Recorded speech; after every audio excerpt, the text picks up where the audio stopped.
Hello everyone and welcome back to Albert's Railway Channel.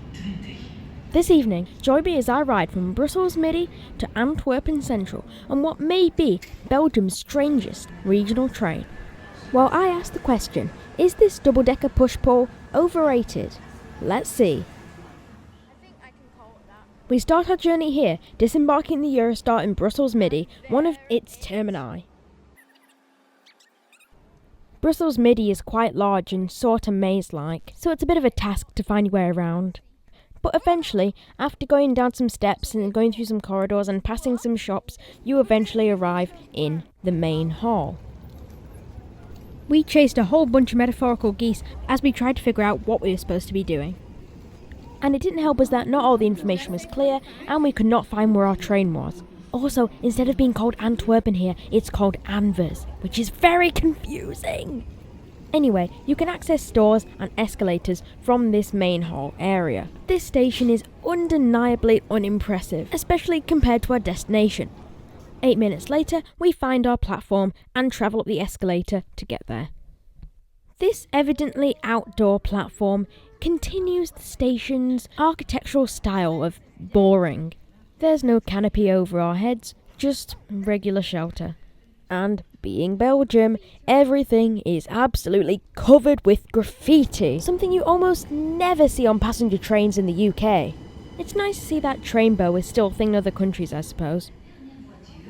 Here's our ride, an admittedly ugly train with spray paint scribbled all over its face and sides. Operated by SNCB, these units of varying lengths are known as the M6s.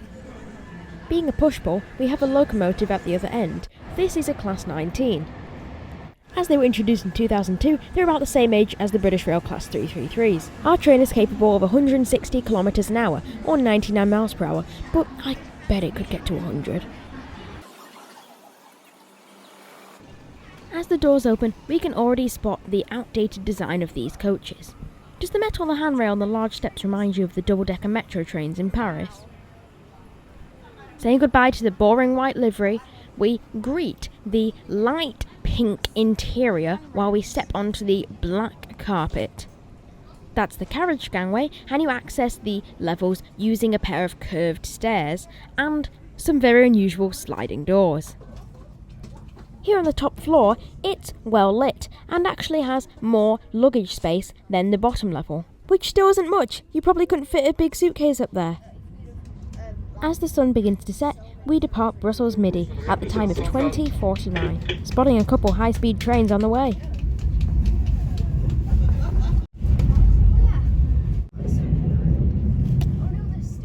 There is a small toilet at the end of each coach and a large wheelchair-accessible one in the multi-use carriage.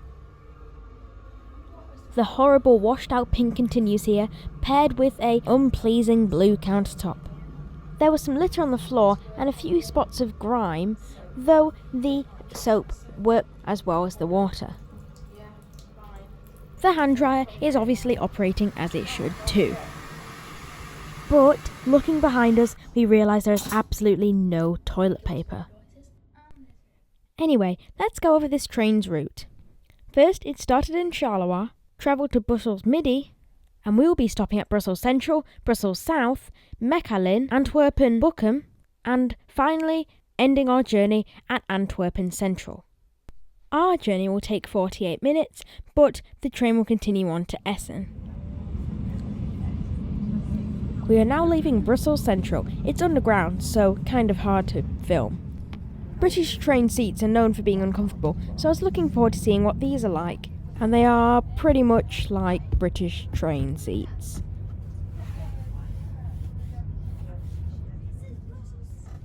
As you can see here, legroom is tight, especially when there's not enough space to store your luggage. Above the tiny bin, we have a semicircular table, albeit not very big at all. At least it's better than no table.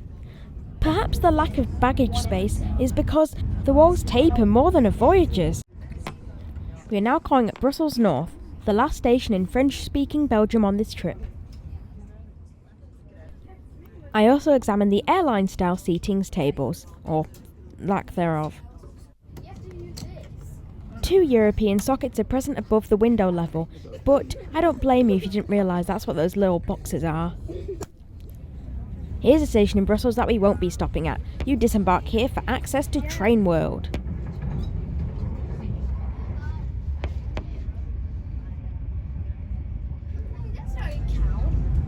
I should probably also note that there's no Wi-Fi on these trains, but I've heard the phone connection is pretty good around here anyway.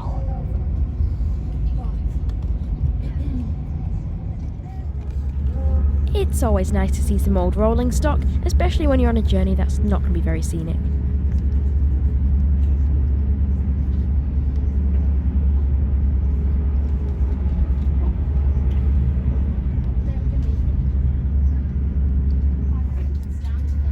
I was quite tired. I'm tired. So I didn't explore the entire train, like the multi-purpose carriage for example. However, I did explore the platform level area because every double-decker train I go on is a treat for me. And also the first class, by accident, because first class looks pretty much exactly the same as second class. Our carriage smelt awful, so we walked to this one, again, not realising it was first.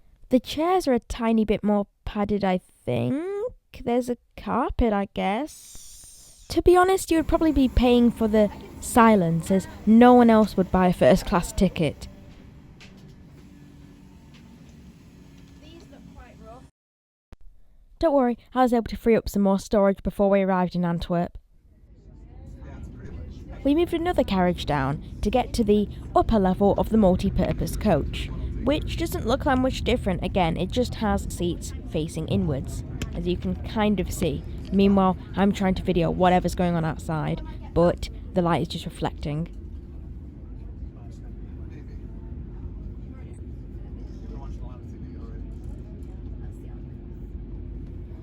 This is Antwerp Bochum, by the way. And finally, we arrive at the incredible Antwerpen Central. Oh, that's so beautiful! This humongous station is known for having 3 levels of trains, one on top of the other. The bottom for through trains, and the top 2 levels for terminating trains. It's a triple-decker station.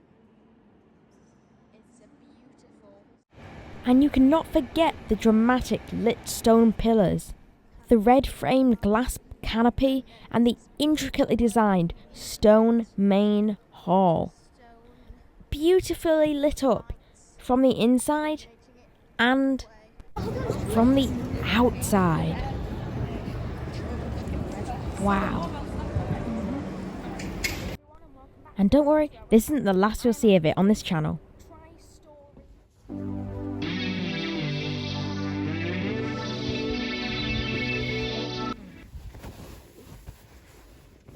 Hey Finny.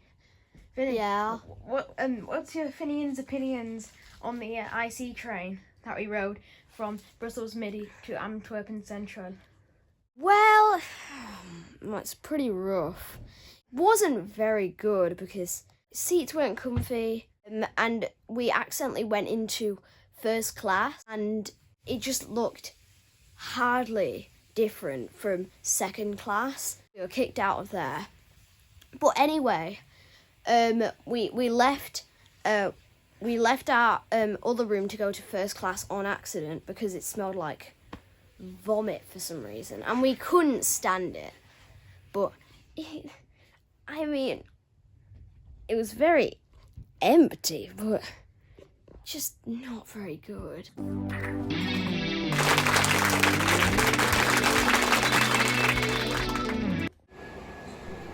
That was weird.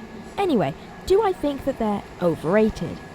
Well, I've seen many people say that they're quite good, and I would disagree with that just comparing it to other trains I've been on in Europe.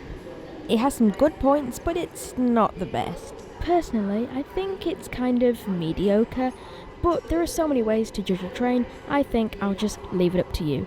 And with that, I want to thank you for watching till the end of the video. If anyone's even still here, I hope you enjoyed, and I'll see you in the next video on Albert's Railway Channel. Bye!